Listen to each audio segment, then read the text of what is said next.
Baik, pada bab ini kita akan membahas tentang British Industrial Relation between Security and Flexibility. Next.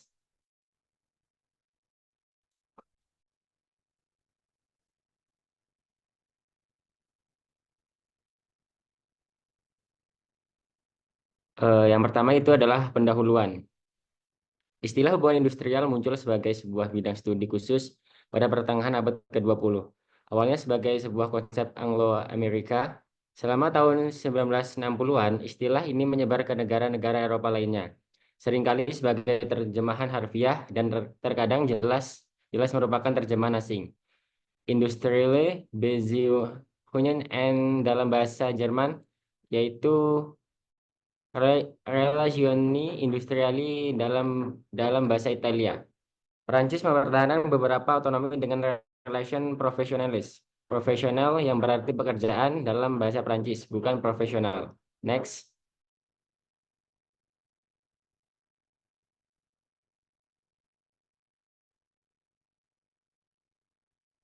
Perubahan besar pertama dari perspektif ini terjadi pada arah yang berlawanan dari yang diusulkan di sini. Dimulai di Amerika Serikat dan menyebar ke Inggris dan seterusnya selama tahun 1980-an. Istilah manajemen sumber daya manusia dimulai untuk menggantikan hubungan industrial dan manajemen personalia dalam nama dari kedua departemen perusahaan dan program universitas. Next.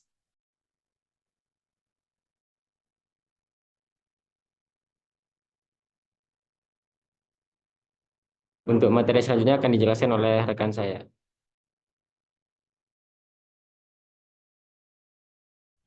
Oke, baik. Materi selanjutnya yaitu koordinasi tata kelola dan hubungan industrial. Jadi, Crouch pada 2008 dan 2009 berpendapat bahwa ketegangan antara fleksibilitas dan keamanan dalam ekonomi pasar modern tidak boleh dipandang semata-mata sebagai konflik antara kebutuhan pasar dan keinginan pekerja akan stabilitas. Ekonomi pasar yang berkembang bergantung pada pekerja yang memiliki rasa kepastian ekonomi untuk menjadi konsumen yang percaya diri. Solusi untuk ketegangan ini muncul dari berbagai kompromi antara dinamika pasar dan kebijakan sosial atau hubungan industrial. Selanjutnya ada kebijakan dan praktik untuk menggabungkan fleksibilitas dan keamanan. Pertama ada tipe 1, yaitu secara historis, kaum elit mengkonsumsi dengan penuh percaya diri, sementara para pekerja fleksibel berjuang untuk memenuhi kebutuhan dasar. Model ini yang dikesampingkan selama era produksi massal Fordis mungkin masih berlaku untuk minoritas miskin saat ini. Yang kedua ada tipe kedua, yaitu faktor demografis menciptakan segmen tenaga kerja dengan tenaga kerja fleksibel dan daya beli yang rendah, termasuk wanita, imigran, dan kelompok usia tertentu. Ketidakamanan pekerjaan mereka tidak mengancam stabilitas mayoritas.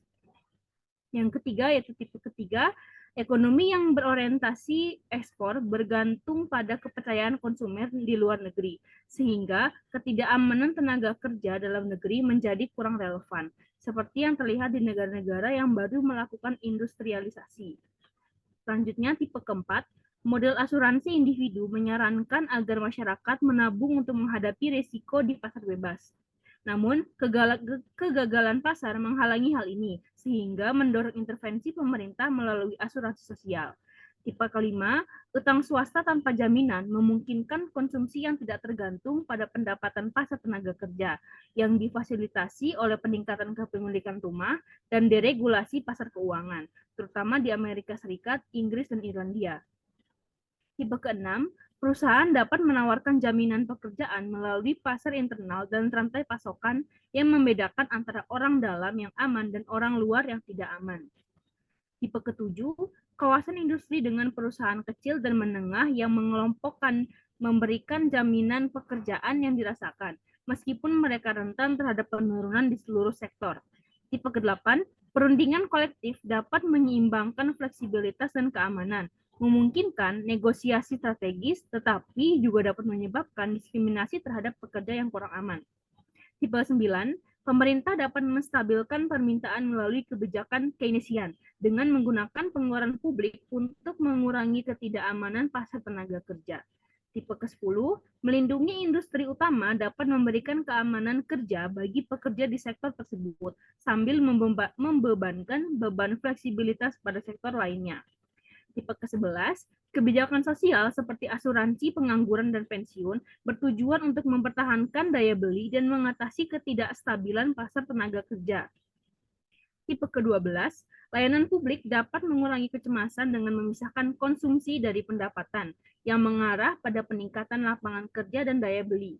Tipe ke-13, kebijakan pasar tenaga kerja yang aktif mendukung kemampuan kerja para pekerja yang seringkali dikaitkan dengan langkah-langkah asuransi sosial. Tipe yang terakhir yaitu tipe 14, hukum ketenaga kerjaan memainkan peran penting dalam melindungi hak-hak karyawan, menyimbangkan kebutuhan akan fleksibilitas dengan keamanan di tempat kerja.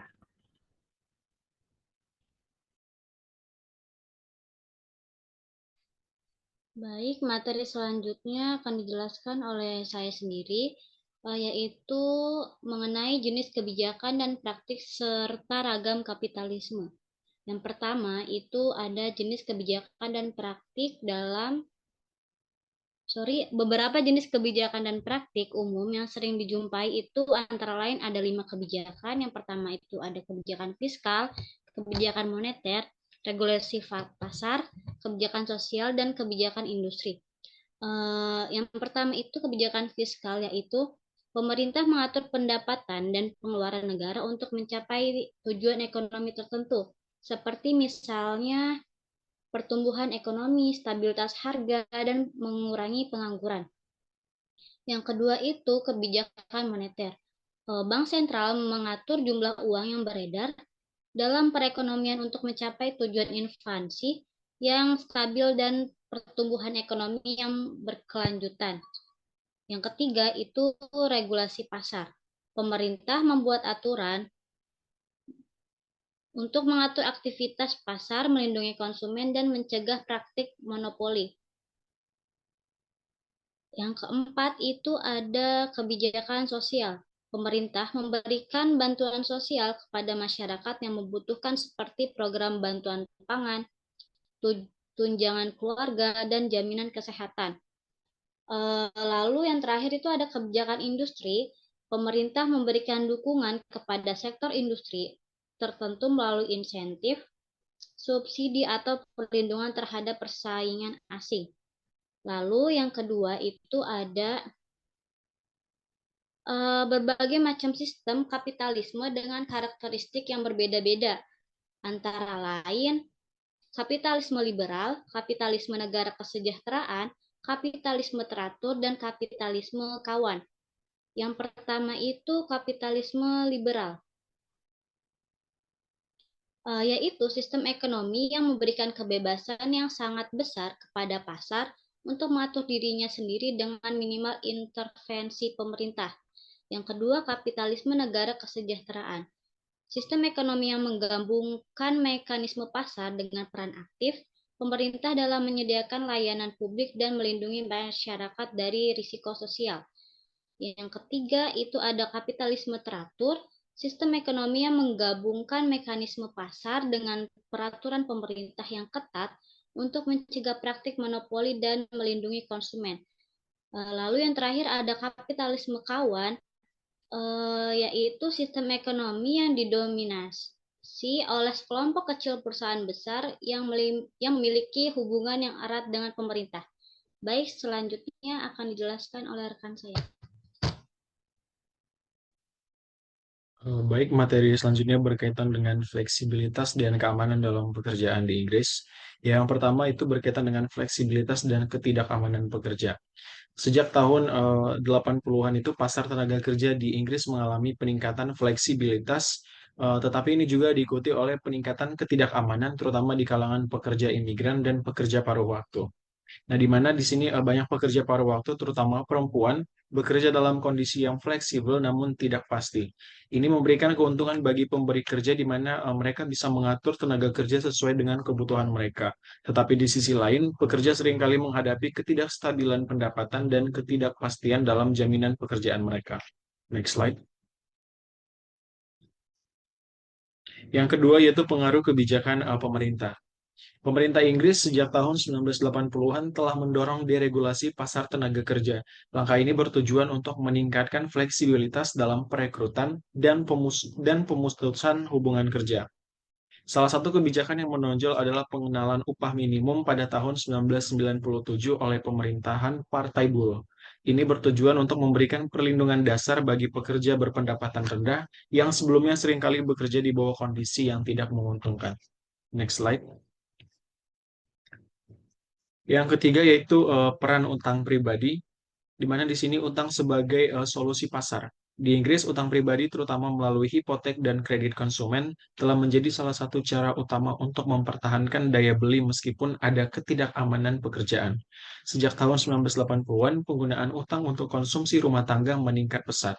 Ini memungkinkan masyarakat tetap menjaga standar hidup mereka meskipun ada ketidakstabilan di dalam pekerjaan mereka.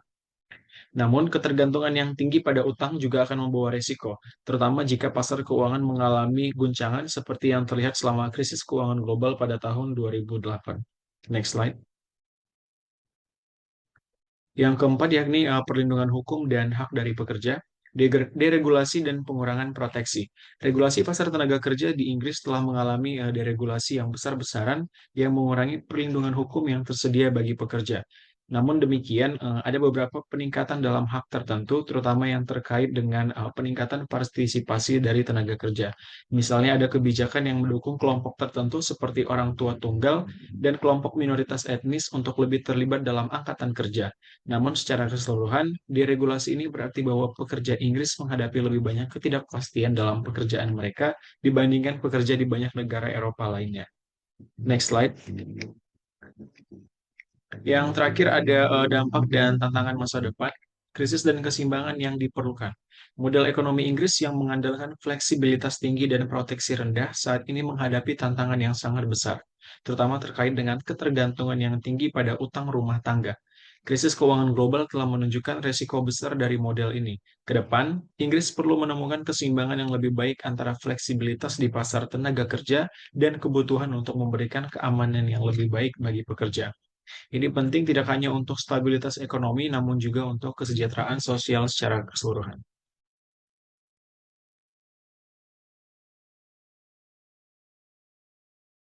Baik, materi yang selanjutnya yaitu kesimpulan. Pendekatan Inggris dalam menggabungkan fleksibilitas dan keamanan pasar tenaga kerja melibatkan dua sumbu utama. Yang pertama, menghubungkan karakteristik demografis angkatan kerja, perempuan dan etnis minoritas dengan layanan kesejahteraan dan perubahan hukum ketenaga kerjaan. Dan kedua, menggunakan utang rumah tangga untuk memisahkan konsumsi dari pasar tenaga kerja. Meskipun modal ini telah berhasil dalam mengaktifkan etnis minoritas, saat ini mengalami krisis. Inggris memiliki kesamaan dengan negara-negara Nordik dalam hal hubungan antara pekerjaan perempuan dan kesejahteraan, tetapi berbeda dalam ketergantungan yang lebih rendah pada perundingan kolektif.